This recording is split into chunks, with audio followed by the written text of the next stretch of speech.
Chapter 2. The practice of metta meditation. Supportive meditation.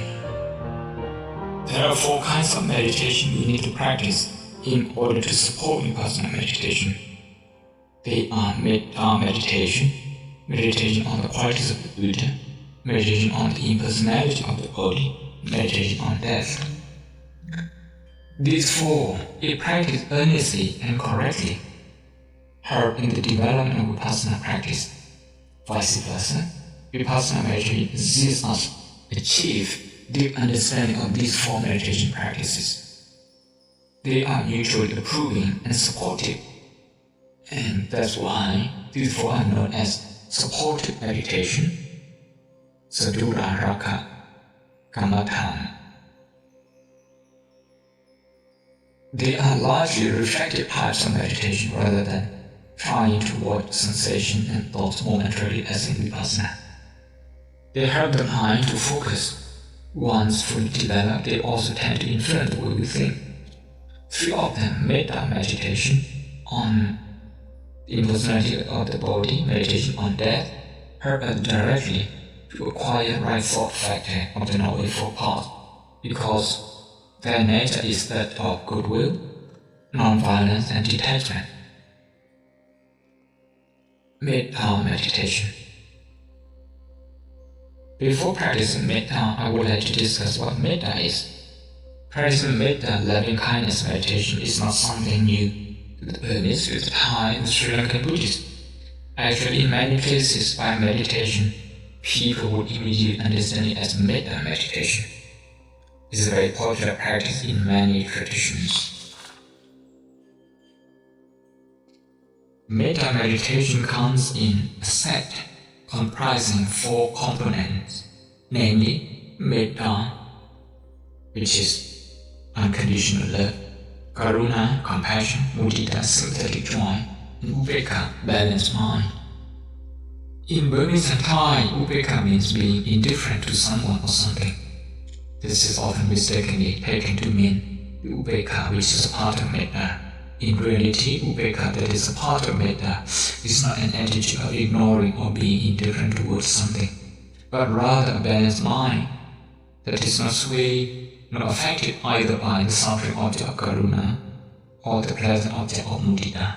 It always retains the spirit of metta, which is the very foundation of its existence. When we say metta, the remaining 3 are also included. However, in practice, all the 4 cannot be done at the same time. We have to begin with metta. Whether or not we progress to the other 3 elements depends on how we are progressing with metta practice. We could not start off with karuna or mudita or upekkha, because each of the last 3 is a specialized advancement of metta.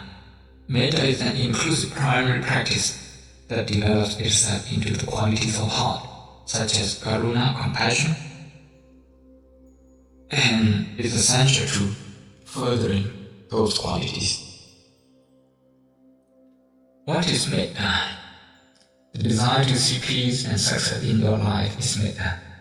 The desire to be free from harm is metta. This good intention is to be developed and extended to members of your family and friends.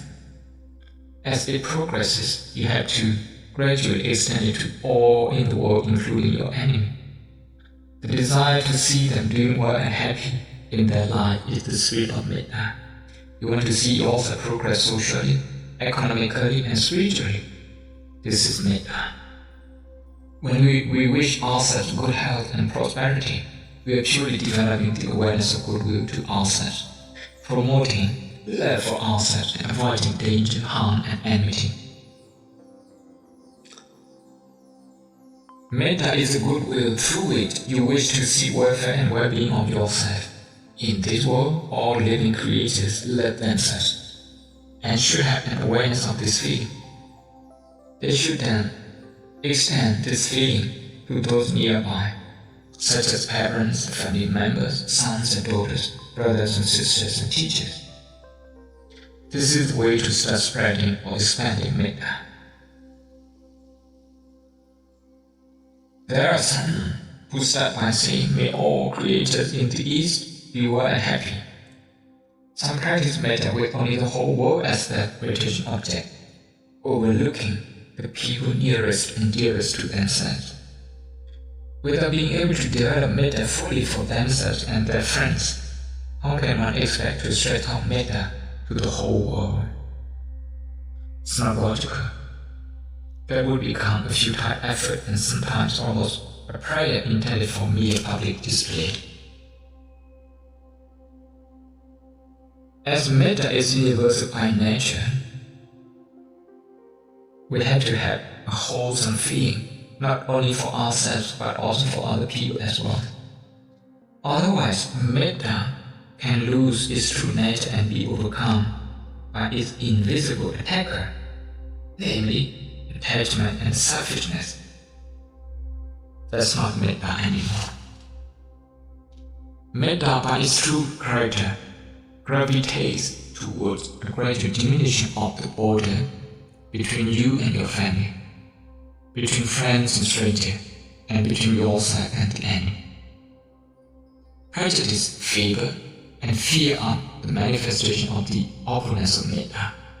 They create a mental boundary between those you like and those you don't like. Metta, however, works to diminish and eliminate such biases and discriminations. Metta gives a universal dimension to the way we think and act. With metta come virtues such as friendliness and honesty.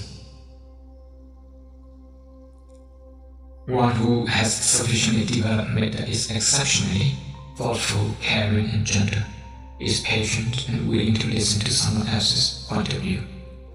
Metta seeks to transform the inner character of a person while offering peace and a confident outlook on life. There are people who do not have the feeling of goodwill even for themselves. They do not strive to improve themselves. They may even harm themselves or place themselves in danger. Therefore, those people who seek to improve